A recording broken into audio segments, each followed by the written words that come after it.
Kṛṣṇa.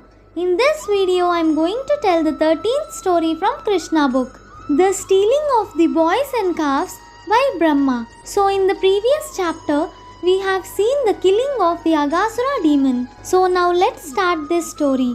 After saving his friends from the mouth of Aghasura and after killing the demon, Lord Kṛṣṇa brought his friends to the bank of Yamuna and addressed them as follows. My dear friends, just see how this spot is very nice for taking lunch and playing on the soft sandy Yamuna bank. You can see how the lotus flowers in the water are beautifully blown.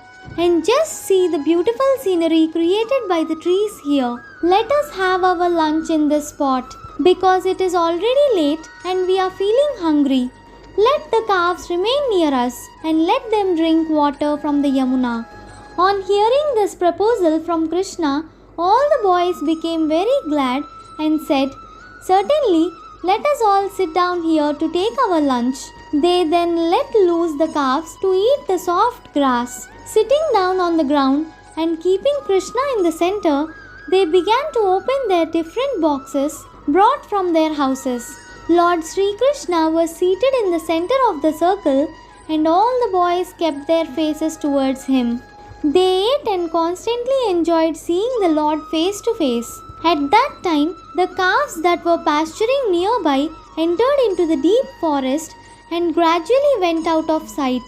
When the boys saw that the calves were not nearby, they became afraid for their safety and they immediately cried out, "Kṛṣṇa!"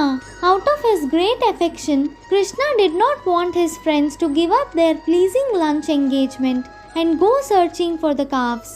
He therefore said, "My dear friends, you need not interrupt your lunch. Go on enjoying. I am going personally to search where the calves are." Thus, Lord Kṛṣṇa immediately started to search out for the calves in the caves and bushes. He searched in the mountain holes and in the forests, but nowhere could he find them. At that time, when Aghasura was killed and the demigods were looking on the incident with great surprise, Brahmā, who was born out of the lotus flower growing out of the navel of Vishnu, also came to see. He was surprised how a little boy like Kṛṣṇa could act so wonderfully. Although he was informed that the little cowherd boy was the Supreme Personality of Godhead, he wanted to see more glorified pastimes of the Lord, and thus he stole all the calves and cowherd boys and took them to a different place. Lord Kṛṣṇa, therefore, in spite of searching for the calves, could not find them, and he even lost his boyfriends on the bank of the Yamuna where they had been taking their lunch. He could immediately understand that all the calves and the boys had been stolen by Brahmā.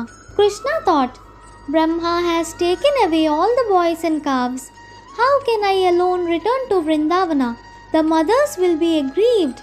Therefore, in order to satisfy the mothers of his friends, as well as to convince Brahmā of the supremacy of the personality of Godhead, he immediately expanded himself as the cowherd boys and calves. He expanded himself to become exactly like the boys who were of all different features, facially and bodily construction, and who were different in their clothing and ornaments and in their behavior and personal activities. He also became the calves who were also of different sizes, colors and activities, etc. This was possible because everything is an expansion of Kṛṣṇa's energy. Thus, expanding himself as the boys and the calves in their individual capacities and surrounded by such expansions of himself, Kṛṣṇa entered the village of Vrindavana. After entering the village Vrindavana, all the calves entered their respective cowsheds, and the boys also went to their respective mothers and homes. All the boys began to deal with their mothers as usual, and the mothers also, on the approach of the evening, began to bathe their respective children, decorate them with tilak and ornaments, and give them necessary food after the day's labor. The cows also, who were away in the pasturing grounds, returned in the evening and began to call their respective calves. The calves immediately came to their mothers and the mothers began to lick the bodies of the calves. These relations between the cows and calves and the gopis and their boys remained unchanged, although actually the original calves and the boys were not there. For 1 year continually, Kṛṣṇa himself expanded as the calves and cowherd boys and was present in the pasturing grounds. One day, when Kṛṣṇa along with Balarama was maintaining the calves in the forest, they saw some cows grazing on the top of Govardhana hill. The cows could see down into the valley where the calves were being taken care of by the boys. Suddenly, on sighting their calves, the cows began to run towards them. The cows were so melted with affection for their calves that they did not care about the rough path from the top of the Govardhana hill down to the pasturing ground. There appeared to be a great bondage of affection between the cows and the calves. When the cows were running down from the top of Govardhana hill, the men who were taking care of them tried to stop them, but they failed. They were very unhappy and disappointed. But when they came down and saw their children taking care of the calves, they all of a sudden became very affectionate towards the children. When Balarama saw this extraordinary exchange of affection between the cows and their calves and between the fathers and their children, he began to wonder why this extraordinary thing happened. He was astonished to see all the residents of Vrindavana so affectionate for their own children exactly as they had been for Kṛṣṇa. He concluded that this mystical change must have been caused by Kṛṣṇa. He thought it was arranged by Kṛṣṇa and even I could not check its mystical power. Thus, Balarama understood that all those boys and calves were only expansions of Kṛṣṇa. Balarama inquired from Kṛṣṇa about the actual situation. At the request of Balarama, Kṛṣṇa briefly explained the whole situation, how the calves and the boys were stolen by Brahmā and how he was concealing the incident by expanding himself so that people would not know that the original cows, calves and boys were missing. While Kṛṣṇa and Balarama were talking, Brahmā returned after a moment's interval. 1 moment of Brahmā is equal to 1 year on earth.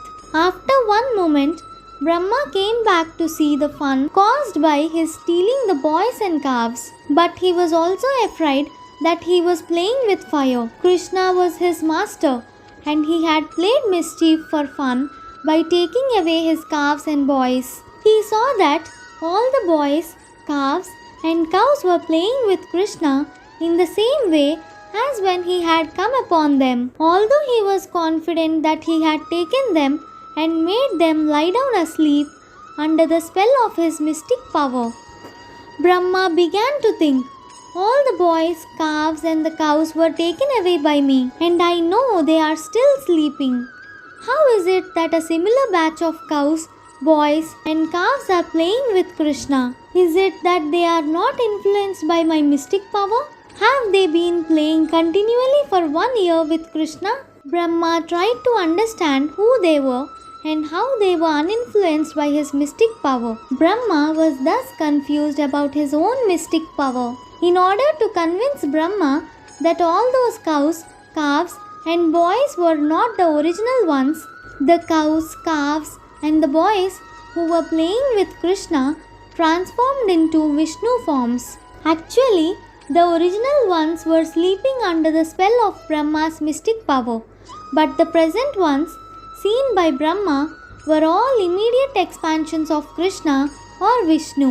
All the Vishnu forms were of bluish color and dressed in yellow garments. All of them had 4 hands decorated with club, disc, lotus flower and conch shell. They all were beautifully decorated with glittering golden jewelry and garlanded with beautiful flowers. All of them were looking transcendently beautiful. After this manifestation of Lord Vishnu, Brahmā saw that many other Brahmas and Shivas and demigods and even insignificant living entities, down to the ants, movable and immovable living entities, were dancing surrounding Lord Vishnu.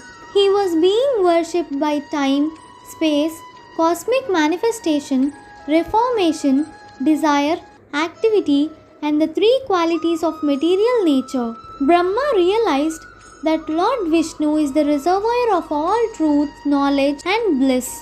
Brahma also realized that the cows, calves and the boys transformed into Vishnu Murtis or Vishnu forms were not displays of Vishnu Maya or Vishnu energy, but were Vishnu himself. Factually, the qualification of Vishnu is full truth, full knowledge and full bliss. Lord Brahma understood Kṛṣṇa and his expansion into Vishnu forms and could understand that due to the expansion of the energy of the Supreme Lord, everything movable and immovable within the cosmic manifestation is existing. When Brahma was thus standing baffled in his limited power, he could at last realize that he was also a creation of the material energy, just like a puppet. As a puppet has no independent power to dance, but dances according to the direction of the puppet master, so the demigods and the living entities are all subordinate to the Supreme Personality of Godhead, Kṛṣṇa. The only master is Kṛṣṇa and all others are servants. Brahma was thus confused, being unable to understand the extraordinary power manifested by Kṛṣṇa. Kṛṣṇa took compassion upon Brahma and he suddenly pulled his curtain of Yogmaya over the scene. The Supreme Personality of Godhead is not visible due to the curtain spread by Yogmaya, and thus the curtain of Yogmaya was drawn so that Brahma would not become more and more perplexed. When Brahma was revealed from his perplexity, he appeared to be awakened from an almost dead state. Thus, he could see the eternal cosmic manifestation with common eyes. He saw all around him the super excellent view of Vrindavana full with trees, which is the source of life for all living entities. He could understand that because of the presence of the Supreme Personality of Godhead in Vrindavana, that place is transcendental to all other places and that there is no lust and greed there. Brahma thus found Sri Kṛṣṇa, the Supreme Personality of Godhead, playing the part of a small cowherd boy. He saw that little child with a lump of food in his left hand, searching out for his friends, cows and calves, just as he was actually doing 1 year before after their disappearance. Immediately, Brahma descended from his great swan carrier and fell down before the Lord just like a golden stick. All the 4 helmets on the heads of Brahma touched the lotus feet of Kṛṣṇa. Brahma, being very joyful, began to shed tears and he washed the lotus feet of Kṛṣṇa with his tears.